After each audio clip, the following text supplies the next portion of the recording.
तूळ राशी मिठाई वाटण्यासाठी सज्ज व्हा, कारण ब्रह्मदेवाने लिहिलेले ते शब्द खरे होणार. मित्रांनो आणि मैत्रिणींनो, स्वागत आहे तुमचं माझ्या स्वामींची कृपा या चॅनलमध्ये. तूळ राशीच्या सर्व प्रिय व्यक्तींनो, हा क्षण तुमच्यासाठी विशेष आहे. अनेक वर्षांच्या संघर्षानंतर आणि मनातील गोंधळ संपून आता आनंदाचे नवे पर्व सुरू होणार आहे. ब्रह्मदेवाने तुमच्या नशिबात जे लिहून ठेवले होते ते आता प्रत्यक्षात उतरण्यास सुरुवात झाली आहे. तुम्ही ज्याची आतुरतेने वाट पाहत होतात तो आनंदाचा, यशाचा आणि समृद्धीचा क्षण आता अगदी दारात उभा आहे. आणि हो, मिठाई वाटण्याची वेळ आली आहे. ब्रह्मदेवाचा गुप्त संकेत आता का खरे ठरणार? काळाच्या ओघात तुम्हाला अनेक अडथळ्यांचा सामना करावा लागला.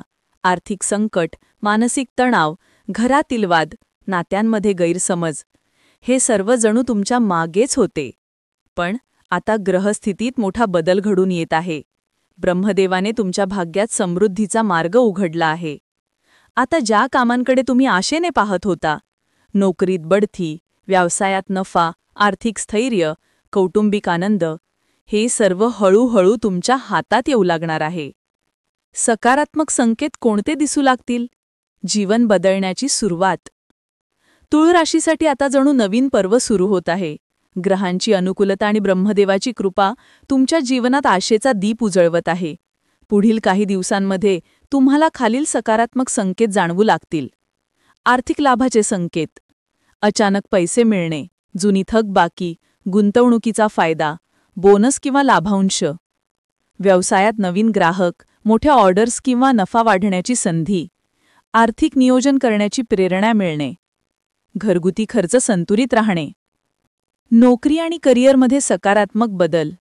वरिष्ठांकडून प्रशंसा मिळणे, नवीन जबाबदारी मिळण्याची शक्यता. कौशल्यांमध्ये वाढ, प्रशिक्षण, नवे ज्ञान, नवे प्रकल्प. लांबच्या संधींसाठी दार उघडणे. नातेसंबंधांमध्ये सुधारणा. घरातील वातावरण शांत आणि आनंदी होणे. कटुता किंवा वाद मिटून संवाद पुन्हा सुरू होणे. मित्र आणि नातेवाईकांशी नवे संबंध निर्माण होणे. प्रेम आणि आपुलकीची भावना वाढणे. मानसिक आणि आध्यात्मिक समाधान. मनातील भीती आणि असुरक्षिततेपासून मुक्ती मिळणे. आत्मविश्वास आणि सकारात्मक विचार जागृत होणे. ध्यान, प्रार्थना किंवा साधना करण्याची प्रेरणा मिळणे. जीवनातील उद्दिष्टे स्पष्ट होणे. मंगल कार्य किंवा उत्सवाची चिन्हे. घरात शुभ कार्यांसाठी चर्चा सुरू होणे. विवाह, नामकरण किंवा धार्मिक कार्यक्रमाचे संकेत. नवे घर किंवा वाहन खरेदी करण्याची संधी. मुलांच्या प्रगतीची आनंदाची बातमी मिळणे. शुभ संकेत दिसू लागले म्हणजे यश फक्त दारातच नाही, तर तुमच्या हातात येण्याच्या मार्गावर आहे. तरीही मिळालेल्या संधीचा योग्य उपयोग करण्यासाठी सावधगिरी आणि संयम आवश्यक आहे. जीवनाचा प्रत्येक टप्पा आनंद, जबाबदारी आणि आत्मजागरूकतेचा असतो. त्यामुळे या शुभ काळाचा लाभ घेण्यासाठी सकारात्मक विचार आणि विवेक यांचा समतोल राखणे हेच ब्रह्मदेवाने दिलेल्या वरदानाचा खरा अर्थ आहे. मिठाई वाटण्याची वेळ का येते? आनंद वाटण्याची खरी भावना. मिठाई वाटणे ही केवळ एका उत्सवाची किंवा यशाची बाह्य खूण नाही, तर ती मनातील आनंद आणि कृतज्ञतेचा साजरा करण्याची पवित्र भावना आहे. जेव्हा जीवनात सकारात्मक बदल घडतो, अनेक दिवसांचा संघर्ष संपतो आणि मन शांत होतं, तेव्हा आपोआपच इतरांसोबत हा आनंद शेअर करावा अशी भावना जागृत होते. त्यालाच आपण मिठाई वाटण्याची वेळ म्हणतो. यश आणि आनंद शेअर करण्याची गरज. जेव्हा आपण एखाद्या मोठ्या अडथळ्यावर मात करतो किंवा अपेक्षेपेक्षा जास्त यश मिळवतो, तेव्हा मन भरून येतं. त्या आनंदाला शब्दांची किंवा विचारांची गरज नसते. तो आनंद आपल्याला इतरांसोबत वाटायला भाग पाडतं. मिठाई ही त्या आनंदाची प्रतिकात्मक अभिव्यक्ती असते. कृतज्ञतेचा संदेश. मिठाई वाटणे म्हणजे माझ्या यशात तुमचा सहभाग आहे हे सांगण्याचा सुंदर मार्ग आहे. कुटुंब, मित्र, सहकारी यांचा आधार नसता तर हे यश शक्यच नसतं झालं. त्यामुळे ही वेळ फक्त आनंदासाठी नाही, तर धन्यवाद मानण्यासाठी सुद्धा असते. सकारात्मक ऊर्जा वाढवण्याचा क्षण. आनंद एकट्याने ठेवला तर तो क्षणिक असतो, पण तो इतरांसोबत वाटला तर तो अनेक पटीने वाढतो. समाजात, कुटुंबात सकारात्मकता निर्माण होते. लोकांचा विश्वास वाढतो, नाती मजबूत होतात आणि परस्पर मदतीचं जाळं तयार होतं. नवी सुरुवात आणि प्रेरणा. मिठाई वाटणे हे नव्या अध्यायाचे सुरू करण्याचे प्रतीक असते. आता पुढे अजून चांगलं करायचं आहे ही प्रेरणा यामुळे मिळते. तुमच्या यशाची ऊर्जा इतरांपर्यंत पोहोचते आणि त्यांनाही प्रेरणा मिळते. मानसिक आणि आध्यात्मिक समाधान. जेव्हा आपण आनंद इतरांसोबत शेअर करतो तेव्हा मनातील तणाव हलका होतो, असुरक्षिततेची भावना कमी होते आणि आत्मविश्वास वाढतो. हीच वेळ आपल्या मनाची आणि आत्म्याची शुद्धतेची असते. सावधगिरीही आवश्यक, आनंदासोबत जबाबदारीही. आनंद आणि यश मिळत असले तरी त्यासोबत विवेक आणि संयम राखणे अत्यंत गरजेचे आहे. ब्रह्मदेवाने दिलेले हे वरदान योग्य प्रकारे उपयोगात आणण्यासाठी काही गोष्टींकडे विशेष लक्ष द्या. आर्थिक व्यवहारात सावधगिरी. कोणत्याही मोठ्या गुंतवणुकीपूर्वी अभ्यास करूनच निर्णय घ्या. सहज मिळणाऱ्या पैशाच्या मागे अंधपणे जाऊ नका. कर्ज किंवा उधारी घेताना त्याचा दीर्घकालीन परिणाम विचारात घ्या.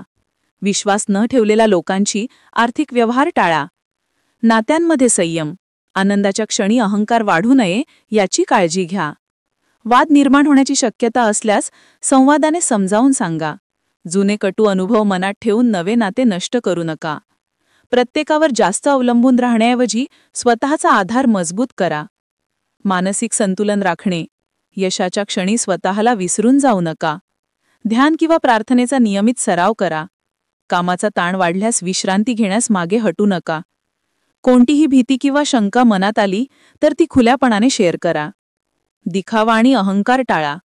मिळालेल्या संधींचा उपयोग करून स्वतःचा विकास करा, पण इतरांना कमी लेखू नका. समाजात मदतीसाठी पुढे या. यश वाटल्यावरच ते पूर्णत्वाला पोहोचतं. स्वतःच्या क्षमतेवर विश्वास ठेवा, पण अतिविश्वास धोकादायक ठरू शकतो. उपाय. दर गुरुवारी किंवा शुक्रवारी दिवा लावा आणि ब्रह्मदेवाला नमस्कार करा.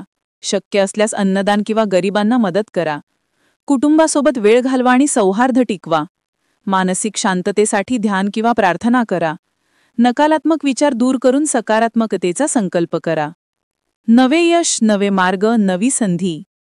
तुळ राशीच्या जीवनात आता जणू एक नवे प्रकरण सुरू झाले आहे. दीर्घकाळ चाललेली अडचण, अस्थिरता आणि मनातील गोंधळ आता हळूहळू दूर होत आहे. ब्रह्मदेवाने तुमच्या नशिबात जे लिहून ठेवले होते ते शब्द आता प्रत्यक्षात उतरू लागले आहेत.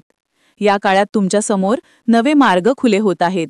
नवे लोक तुमच्या जीवनात येत आहेत आणि नवी संधी तुमच्या दारी उभी आहे.